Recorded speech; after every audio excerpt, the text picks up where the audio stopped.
Hello friends, sambar நல்லா வரணும் அப்படின்னா முதல்ல சாம்பார் பொடி நல்லா நம்ம ப்ரிப்பேர் பண்ணணும்.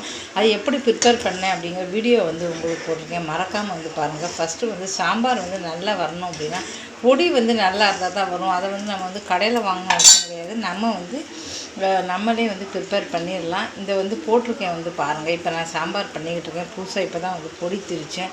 அதை மறக்காமல் பாருங்கள். ஹலோ ஃப்ரெண்ட்ஸ், சாம்பார் பொடி பண்ண போகிறோம். சாம்பார் பொடிக்கு பார்த்திங்கன்னா கொத்தமல்லியை நல்லா வறுத்துருக்கேன். கொத்தமல்லியை ஃபஸ்ட்டு ஏன்னா எண்ணெய் விடாதனால மிளகு, அப்புறம் கொத்தமல்லி, வெந்தயம் இதெல்லாம் நம்ம வறுத்துக்கலாம். தனித்தனியாக வறுத்தா தான் நல்லாயிருக்கும். சேர்ந்து வறுத்தா நல்லா இருக்கிறதுனால கொத்தமல்லியை நான் வறுத்துருக்கேன். மிளகு வறுக்கிறோம். ஏன்னா இதுக்கெல்லாம் எண்ணெய் தேவை கிடையாது. அதனால் அடுத்து மிளகு வறுத்துக்கலாம். அடுத்து பார்த்திங்கன்னா வெந்தயம் வறுக்கணும். முக்கியமானது பார்த்திங்கன்னா வெந்தயம் தான். வெந்தயம் சாப்பிட்றதுனால வயிற்று வலிகள்லாம் போயிடும். நல்லா முக்கியமானது சாம்பாருக்கு நம்ம சேர்க்குறோம். இப்போ என்ன தான் நம்ம சேர்த்தாலும் டெய்லி அந்த கடுகு நம்ம போடும்போது சாம்பாரில் 2 வெந்தயத்தையும் போட்டோன்னா அப்படியே வாசனை தூக்கும். அதனால் நல்லா வறுத்துக்கணும்.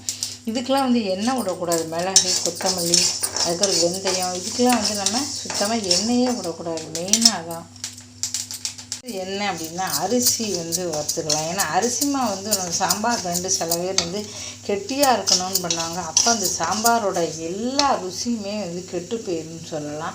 ஏன்னா அது கலக்கும் போது உப்பு, உரப்பு எல்லாமே இந்த அரிசி மாவு சாப்பிட்றோம். அப்போ அந்த சாம்பாரே கெட்டு போயிடும். அதுக்காக நீங்கள் என்ன பண்ணணும்னா சாம்பார் பொடி திரிக்கும்போது கொஞ்சோண்டு அரிசியும் சேர்த்து போட்டு திரித்து வச்சுருக்கீங்க. அப்படின்னா ருசி கெடாது.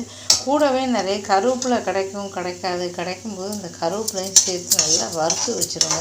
அப்போ கருவேப்பிலை கிடைக்கலனா கூட நம்ம சாம்பார் பண்ணும்போது என்ன ஆகும்னா இந்த கருவேப்பிலை சேர்த்தனால வாசனை பிரமாதமாக வரும்.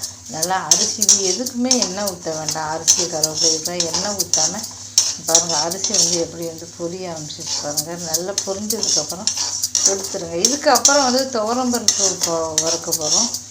மிளகா வத்தல் இது 2 தான். இப்போ எல்லாமே நம்ம வறுத்தாச்சு. இது பார்த்திங்கன்னா துவரம்பருப்பு, அதுக்கும் எண்ணெய் ஊற்றாமல் நல்லா வறுத்துக்குங்க. அப்புறம் மிளகா வத்தல் அதையும் அப்படி தான் நல்லா வறுத்துக்குங்க. மிளகாத்தில் கொஞ்சம் எண்ணெய் ஊற்றி நல்லா வறுத்துக்கலாம். இதுக்கப்புறம் எல்லாமே ஆற வச்சுருங்க. நீங்கள் சூடாகவே மிக்சியில் திரிச்சிங்கன்னா ஒரு மாதிரி கட்டியாக வம்பா போயிடும். அதனால் நல்லா ஆற வைக்கணும். ஆற வச்சுட்டு தான் திரித்து இந்த மாதிரி சாம்பார் பொடி பண்ணுங்கள். சாப்பிட சூப்பராக இருக்கும்.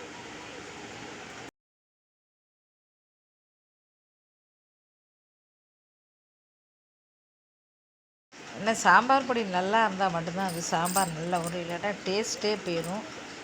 இந்த வீடியோ பிடிச்சா மறக்காம சேனலை சப்ஸ்கிரைப் பண்ணுங்கள். தேங்க்யூ. பார்த்திங்கன்னா சாம்பார் பொடி பண்ணி முடிச்சுட்டு இப்போ பருப்பை வேக வச்சு சாம்பார் பண்ணுறேங்க பாருங்கள். இப்போ தான் பண்ணிக்கிட்டு இருக்கேன். நல்லா இருந்தால் தான் வாசனையிலே பார்த்திங்கன்னா தெரிஞ்சுருது நல்லா வந்திருக்கா வரலைன்னு சொல்லிட்டு நமக்கு வாசனையிலே சொல்லிட்டு சாம்பார் சூப்பராக வந்திருக்கு. நம்ம இதே மாதிரி பொடியை நீங்கள் ப்ரிப்பேர் பண்ணால் ரொம்ப அருமையாக இருக்கும். இந்த வீடியோ பிடிச்சா மறக்காமல் சேனலை சப்ஸ்கிரைப் பண்ணுங்கள். தேங்க்யூ.